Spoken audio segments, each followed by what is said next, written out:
Assalamualaikum warahmatullahi wabarakatuh.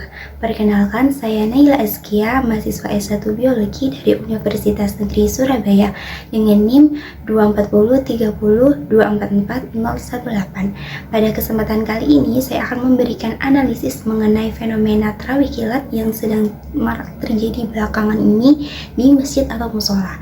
Tujuan dari analisis ini bukan untuk menghakimi, melainkan untuk memahami apakah praktik tersebut sudah sesuai dengan tuntutan ajaran Islam ataukah belum. Langsung saja kepada pembahasan. Seperti yang kita tahu, bulan Ramadan adalah bulan yang istimewa, bulan yang penuh dengan berkah. Di dalam bulan Ramadan ini, umat Islam akan berlomba-lomba memperbanyak amal ibadahnya. Salah satunya adalah sholat tarawih. Sholat tarawih adalah sholat malam yang dikerjakan khusus di bulan Ramadan, dan hukumnya adalah sunnah muakkad atau sangat dianjurkan. Dalam praktiknya, jumlah rakaat tarawih bisa berbeda-beda karena adanya perbedaan pendapat. Ada yang 8 rakaat dan ada juga yang 20 rakaat. Namun belakangan muncul fenomena baru, yakni tarawih kilat atau tarawih super cepat. Tarawih yang dilaksanakan secara cepat, bahkan seluruh rangkaian 20 rakaat tarawih plus witir bisa selesai dalam waktu kurang dari 10 menit. Nah, kebayang dong seberapa cepatnya sholat tarawih kilat tersebut. Satu rakaat bisa-bisa hanya dalam waktu beberapa detik saja. Nah, berikut ini adalah video yang menampilkan pelaksanaan dari sholat tarawih kilat tersebut.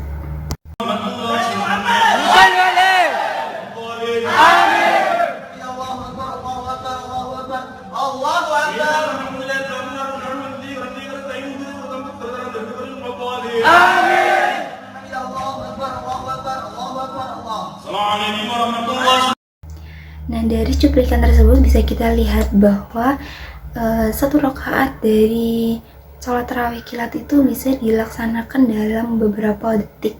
Gerakannya juga nampak terburu-buru dan juga bacaannya singkat serta kurang jelas bagi saya. Padahal salah satu rukun dari sholat tarawih sendiri adalah tumanina.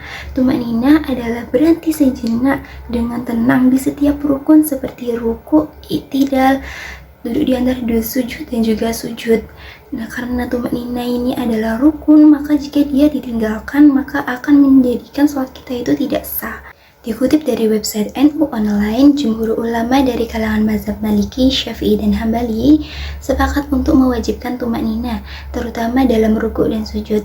Hukum tumanina sendiri adalah fardu seperti kewajiban ruku dan sujud. Sebagian ulama Syafi'i bahkan menjadikan tumanina sebagai rukun sholat tersendiri. Adapun yang menjadi dalil wajibnya tumanina menurut mazhab Maliki, Syafi'i, dan Hambali adalah hadis Rasulullah SAW riwayat Al-Bukhari nomor 6251 dari Abu Hurairah radhiyallahu anhu. Artinya, jika engkau menunaikan sholat maka sempurnakanlah wudhu, lalu menghadap kiblat dan mengucap takbir. Lalu bacalah ayat Al-Quran yang menurutmu mudah. Lalu rukuklah hingga rukuk dengan tumanina. Lantas angkatlah kepala hingga berdiri dengan tegak. Lalu sujudlah hingga sujud dengan tumanina. Lalu bangkitlah hingga duduk dengan tumanina. Lalu sujud kembali hingga sujud dengan tumanina. Lalu bangkitlah hingga duduk dengan tumanina. Kemudian lakukan semua itu dalam seluruh sholatmu. Hadis riwayat Bukhari. Sedangkan menurut mazhab Hanafi, kecuali Syekh Abu Yusuf, hukum tumanina adalah sunnah. Nah, ini artinya dalam pandangan mazhab Hanafi, salat tetap sah jika kita tidak melaksanakan tumanina. Nah, perbedaan pandangan ini menunjukkan bahwa para ulama memiliki ijtihad masing-masing dan tidak semua perbedaan berarti kesalahan. Akan tetapi secara umum mayoritas ulama mewajibkan tumanina sebagai bagian tak terpisahkan dari kesempurnaan sholat. Selain gerakan yang terburu-buru, salah satu aspek penting yang sering luput dari perhatian adalah bacaan, terutama bacaan surat Al-Fatihah.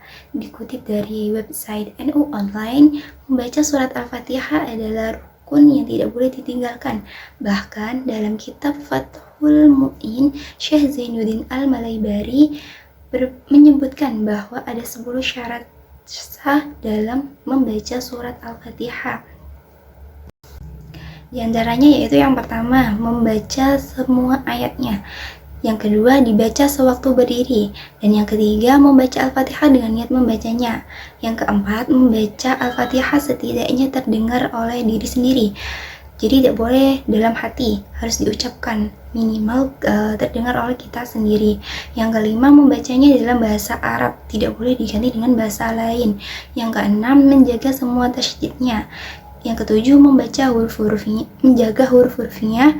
Yang kedelapan, tidak ada cacat bacaannya yang merusak makna. Yang kesembilan, muwalak atau tidak terlalu lama menghentikan bacaan. Yang kesepuluh, tertib sesuai urutan ayat dalam mushaf. Dalam Syarhul Muhazzab, An-Nawawi menegaskan bahwa para ulama sepakat memakruhkan membaca Al-Quran dengan cepat.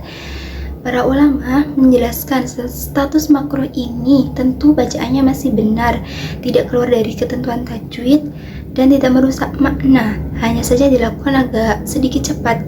Adapun bacaan cepat yang sudah keluar dari ketentuan tajwid, banyak bacaan yang cacat dan sampai merusak makna itu, maka bisa jadi bukan makruh lagi, melainkan sudah berdosa. Mengapa para ulama ini memakruhkan bacaan yang cepat? Karena selain bisa merusak makna, kecepatan bacaan dapat mengabaikan aspek tadabbur atau perenungan terhadap kandungan ayat tersebut. Nah, sebagai pembanding, berikut ini adalah cuplikan pelaksanaan sholat tarawih di salah satu masjid di lingkungan saya, yang insya Allah itu sudah sesuai dengan tuntutan syariat Islam, dibaca dengan tidak tergesa-gesa dan juga tumakninah.